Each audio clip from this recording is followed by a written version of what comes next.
If they fear you, they'll obey. If they hate you, they'll destroy you.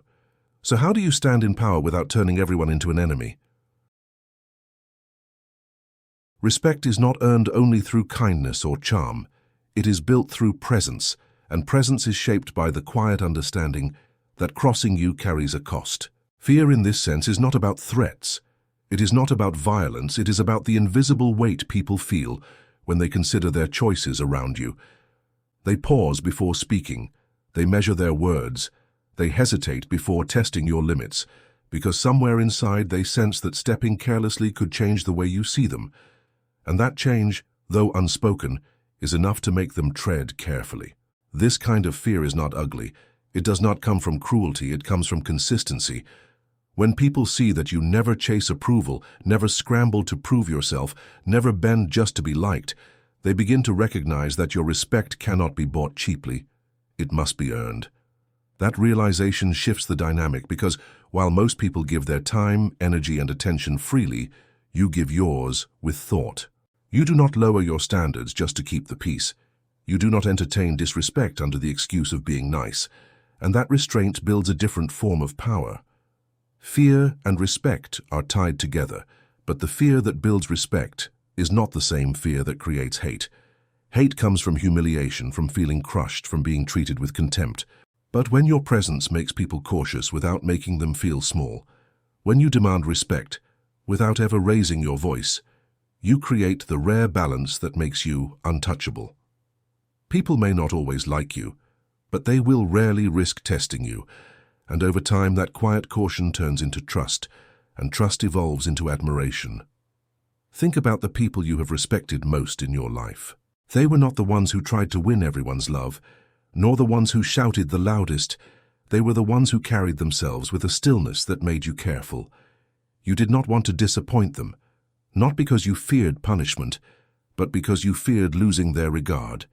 That is the hidden currency of respect, the understanding that your approval matters, that your attention is valuable, and that to lose it is a cost no one wants to pay. The mistake most people make is thinking that being respected is about constant explanation or constant defense. They believe if they just show they are fair, agreeable, or endlessly patient, others will respect them. But what happens instead is that they become easy to dismiss. True respect is built not by defending your worth, but by holding it with quiet certainty. Every time you resist the urge to explain yourself, every time you let silence do the work, you raise the invisible price of crossing you. Over time, this creates a reputation. Your name carries weight. Your presence shifts the room, and even those who disagree with you do so with care. They know you cannot be provoked into small battles. They know you will not waste energy defending every slight. They know your time and focus are reserved for things that matter. That is where real fear without hate comes from. It is not born in threats, but in the quiet knowledge that losing your respect costs more than winning your favor. And that is a kind of power no one can fake. Most people spend their lives chasing love because they believe love is the highest form of respect. They want to be liked, accepted, praised, and welcomed into every room. On the surface, this seems noble, but when you pull back the layers, you see the truth. Chasing love makes you dependent. It puts your self-worth in the hands of others, and once people sense you need their approval, they begin to lose respect for you. Love without fear is soft. It breeds comfort, and comfort over time turns into carelessness. When people know you will forgive anything, when they know you will always explain yourself, when they know you are desperate to be understood, they stop treating you with the weight you deserve. Love without fear is like water without shape. It spills everywhere and takes on the form of whatever it touches. It is easy to give, but it is just as easy to lose. People may adore you, but that adoration does not protect you when pressure rises. The same mouths that speak love can speak disrespect, the moment they no longer feel entertained or pleased. When you lean only on love, you stand on unstable ground, because affection is emotional and emotions change. Today you are admired, tomorrow you are ignored. That is why love alone makes you weak, because it ties your strength to something you cannot control. Fear works differently. Fear, in the right measure, creates boundaries that love cannot. Fear is the silent reminder that crossing you has consequences, not because you will scream, not because you will punish, but because you carry yourself in a way that makes people hesitate. That hesitation is power, because it forces people to treat you with caution. It makes them measure their words. It makes them choose respect over carelessness. It makes them value your presence instead of taking it for granted. Love invites closeness, but fear ensures that closeness never becomes disrespect. The most powerful leaders, the ones who are remembered and followed long after they are gone, were not loved alone. They were feared in a way that deepened respect. People trusted them because they knew lines could not be crossed, and that knowledge created stability. Love gave warmth, but fear gave structure. Without fear, love loses its edge, and without edge, people stop taking you seriously. It is not cruelty, it is balance. Fear is the stronger glue because it binds people not only in moments of joy, but in moments of conflict. When you look at your own life, notice the pattern. The people who only wanted to be loved were often overlooked, pushed aside, or quietly dismissed. The people who carried themselves with an aura of untouchability, who never rushed to please, who never bent too far just to be liked, those were the ones who commanded respect even from those who disliked them. That is the paradox of power. It is better to be respected with a touch of fear than to be loved with no weight behind it. Because love alone makes you easy to approach, easy to test, and easy to dismiss. But when love is backed by fear, it transforms into something unshakable, something people do not dare to betray. That is when affection turns into loyalty, and loyalty built on fear and respect lasts longer than any love ever could. Fear is a powerful force, but like any force, it can tip in the wrong direction when not handled with balance. If people feel you are unfair, excessive, or cruel, fear quickly turns into hate, and hate does not give you lasting power. Hate makes people plot against you in silence. It makes them wait for your weakness. It makes them cheer for your downfall. To be truly untouchable, you must learn the art of being feared without being hated. That is the difference between temporary control and lasting influence. The secret lies in how you carry your presence. Fear without hate is not about crushing others or making them feel small. It is about building boundaries so clear and so firm that people respect them without feeling humiliated. When you show restraint, when you enforce consequences calmly instead of emotionally, people may feel the weight of your authority, but they do not resent it. They understand it, even if they will not admit it aloud. That is why some leaders are remembered with bitterness, while others are remembered with awe. Both inspired fear, but only one did it without planting seeds of hatred. To achieve this balance, you must control not only what you do, but how you are perceived. Fear that comes from anger or cruelty creates wounds, and wounds grow into grudges, but fear that comes from discipline and composure builds respect. When people see you are not provoked easily, when they see you act with consistency rather than impulse, they cannot label you as unfair. They may feel cautious around you, but that caution is wrapped in a strange kind of trust. They know you will not strike without reason.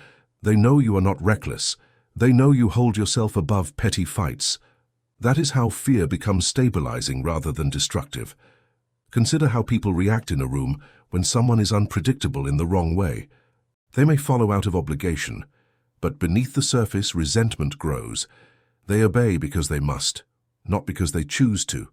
The moment they see weakness, they abandon. Now think of the presence of someone who never shouts, never pleads, never rushes, yet commands attention. People hesitate to cross them, not because they dread cruelty, but because they do not want to lose the silent approval that feels valuable. That is the line you must walk. Enough fear to create caution, but never so much that it poisons the respect underneath. The truth is, people can live without loving you, but they cannot live comfortably while hating you. Hate consumes energy, and eventually it drives people to act against you. If you are untouchable but not unbearable, they have no reason to rebel. They may whisper, they may test you lightly, but they will not move to destroy you because deep down they understand your presence gives structure to the room. That is the ultimate balance. You hold power without needing to prove it. You inspire caution without creating resentment. And you remain above conflict without ever losing the respect that keeps people in line. Power often belongs to the one who says the least. People do not fear noise, they fear silence, because silence forces them to wonder. When you do not rush to explain yourself, when you do not flinch at accusations, when you speak less than expected, you create a mystery that others cannot solve. And people fear what they cannot read. They may laugh, they may whisper, they may test, but the moment you remain still, they begin to overthink. That overthinking is where your authority begins, not because you acted, but because you chose not to. The man who cannot stay still, the one who explains every word, who reacts to every jab, who answers every question, becomes predictable. Predictable people are easy to control, easy to provoke, easy to dismantle. But the man who holds his silence, who chooses his words carefully, who keeps his body calm while others lose their composure, becomes unreadable. Unreadable people are dangerous because no one can map their next move. That uncertainty builds respect, and in time fear. Stillness is not weakness, it is strategy. In a heated moment when voices rise and tempers flare, the still man holds all the power. While others rush to fill the air, to explain, to justify, to argue, his quiet presence grows heavier. People begin to ask themselves why he is so calm, what he might be thinking, what he might do next. The truth is, he may do nothing, but the room imagines everything. And often the imagination of others is far more powerful than any words you could have spoken. Think about the times you have faced someone who would not react. Maybe you tried to provoke them. Maybe you pushed for a response and instead they gave you nothing. No flinch, no defense, just calm presence. Did it not make you uncomfortable? Did it not make you question yourself? That is the power of stillness. It does not fight back, it does not defend, it does not need to. It forces others to wrestle with their own emotions while you remain untouchable.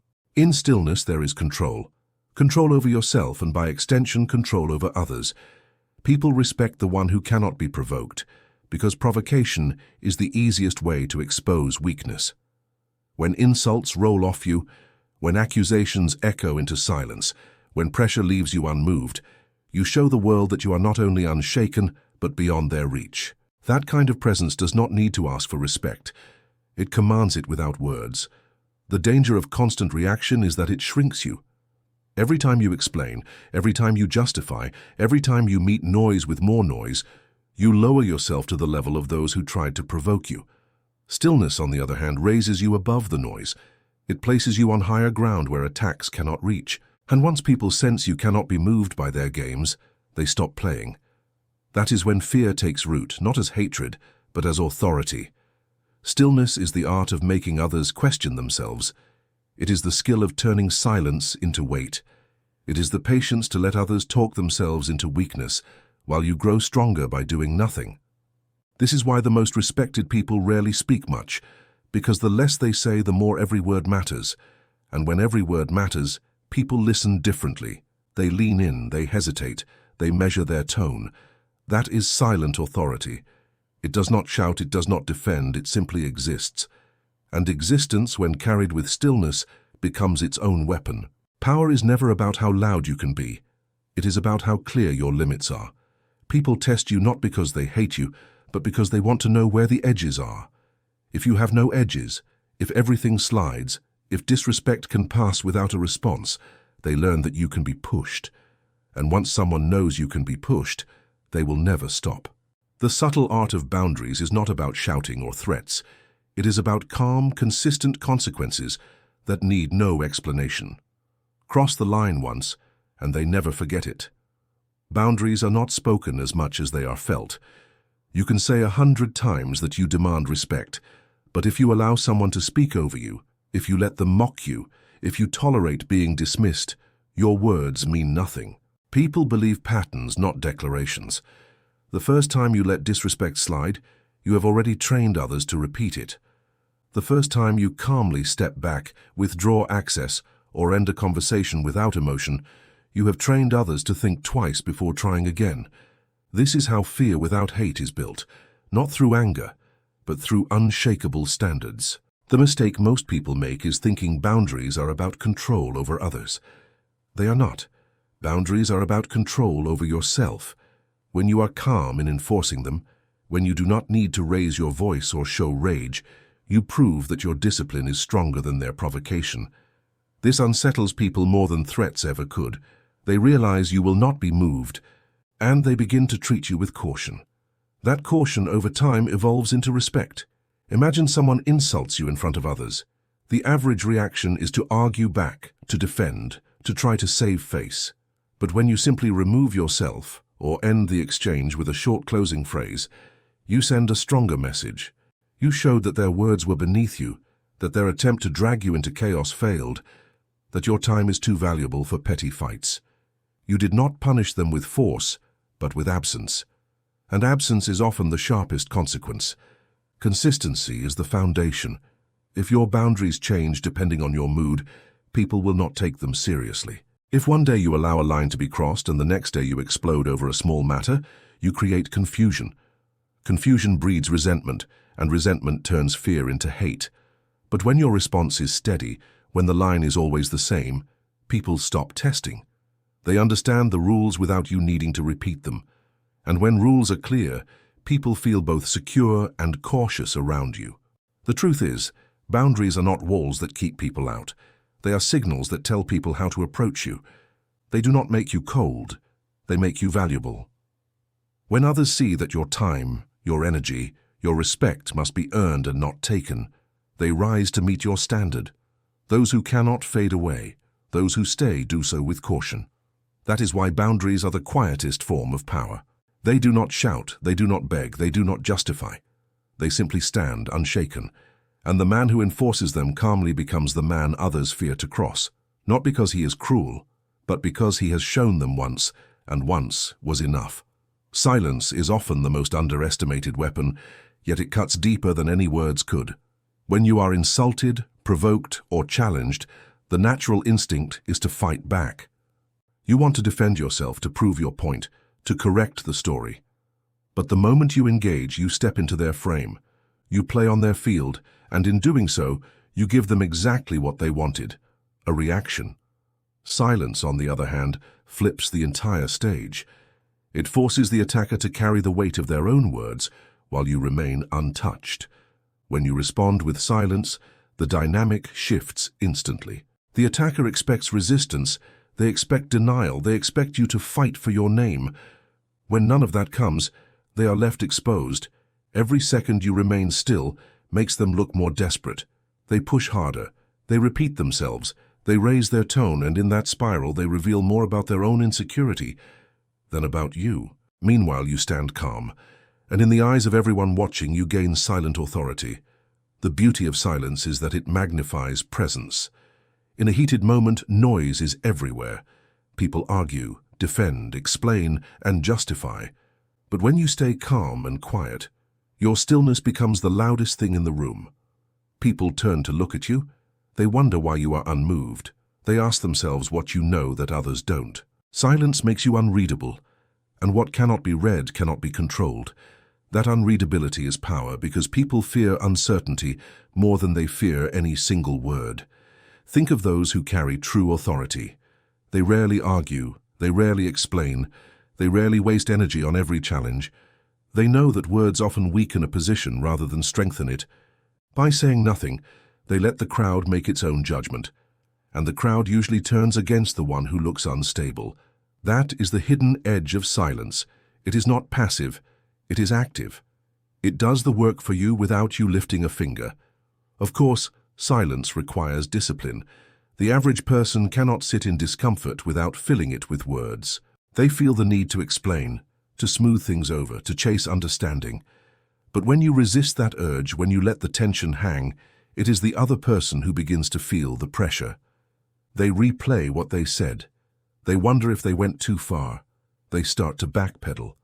In the end, your silence makes them doubt themselves while your image grows stronger.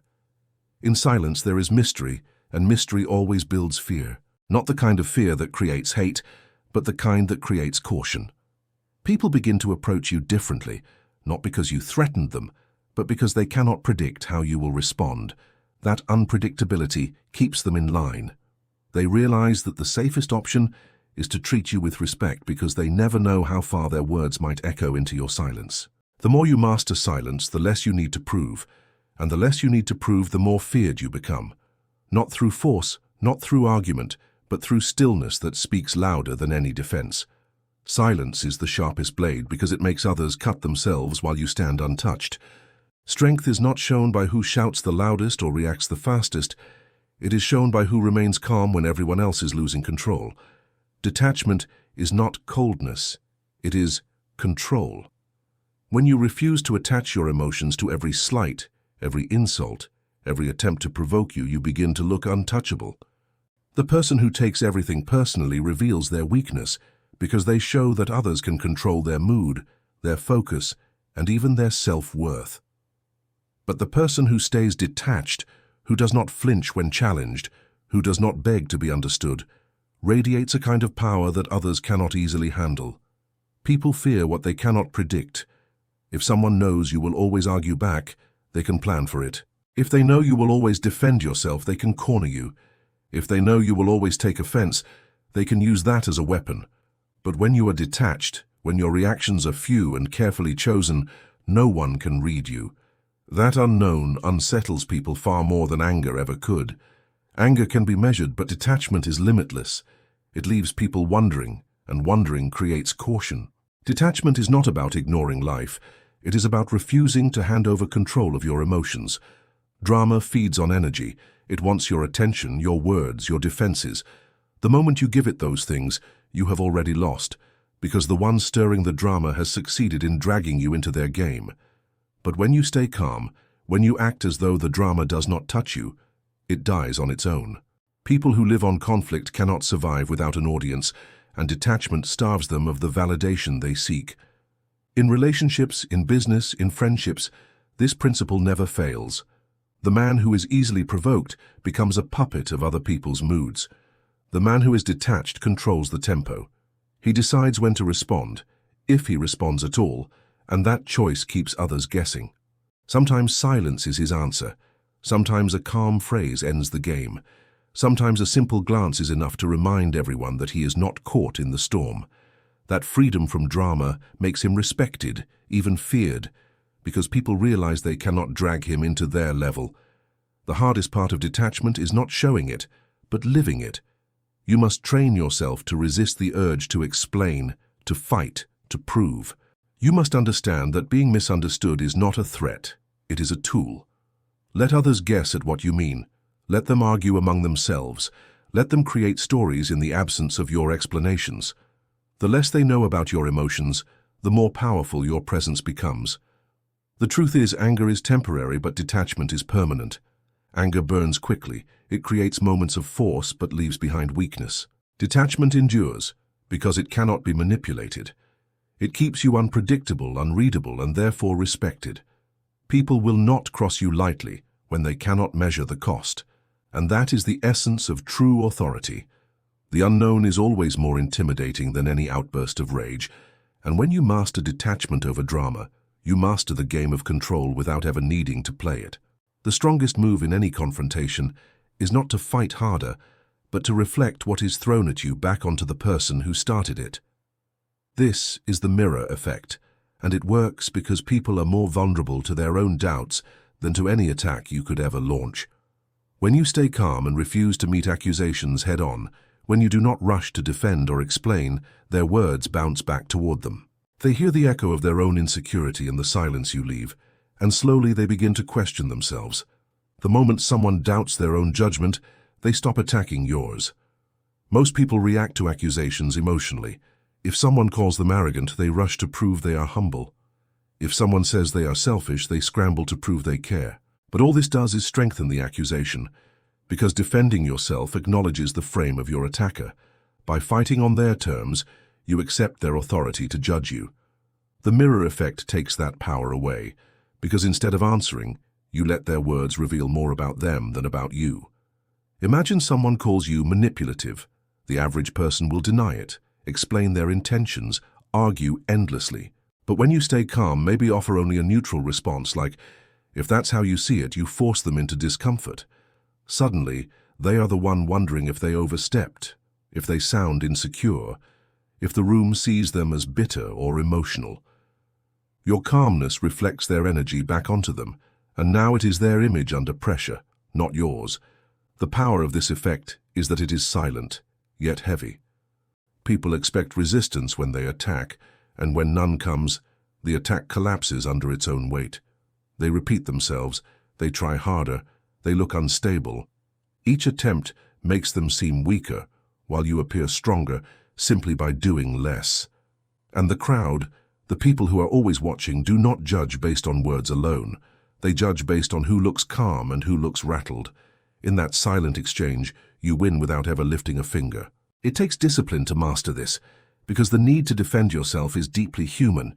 You want to be understood, you want to clear your name, you want to set the record straight.